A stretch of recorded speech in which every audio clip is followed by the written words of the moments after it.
Hey guys, Anthony here with a tutorial on how to use the CloneVoice API Key to import audios and voices in the TalkingPhotos AI app.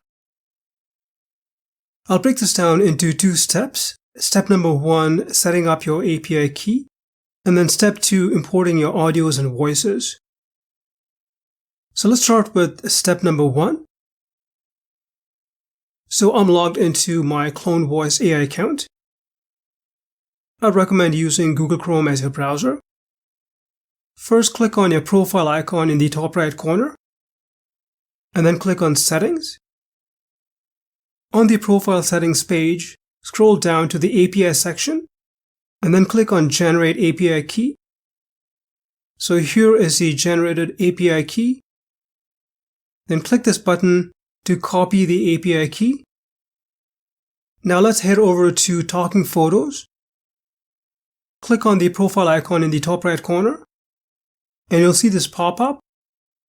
And then paste your CloneVoice API key into this box, and then click Save. It'll then bring you back here.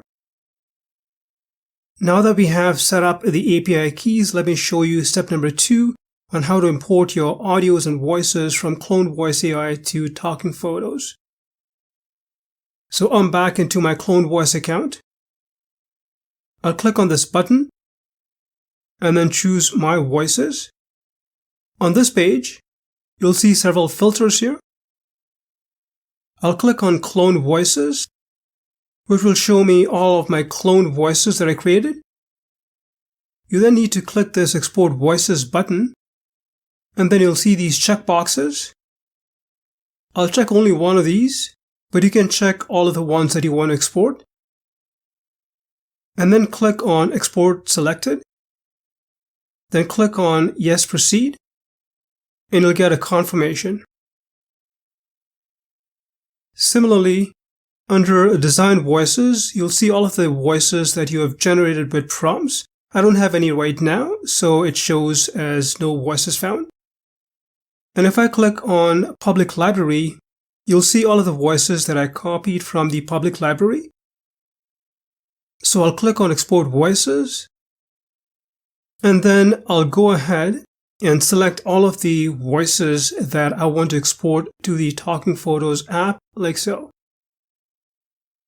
Finally, click on Export Selected, then click on Yes, Proceed, and you'll get a confirmation. Now, if I click on Exported Voices, you can see that these are all of the exported voices. Now let's head back to TalkingPhotos. There are a couple of ways to access your voices and audio files from CloneVoice. Click on Create Video. And from this pop-up, choose Singing version 3. Under the Choose Audio tab, and in the CloneVoice section, if you click on Import CloneVoice AI Music, you'll see this pop up with music files you generated in CloneVoice. Similarly, if I go back to this section and then choose Human Video, it'll bring you here. And if I go to the Generate Character tab, depending on what you choose as the gender, I'll choose male. The options that you see under the Choose Audio tab will only be related to male voices. So if I click on this CloneVoice section, under Category, you'll see all of these options of different voices to choose from. And finally, if I go to the Media Library section, you'll find a separate folder called My CloneVoice AI Audio. But that's pretty much it. Well, I hope you found this tutorial helpful. If you have any questions, please leave them in the comment section. Thanks for watching.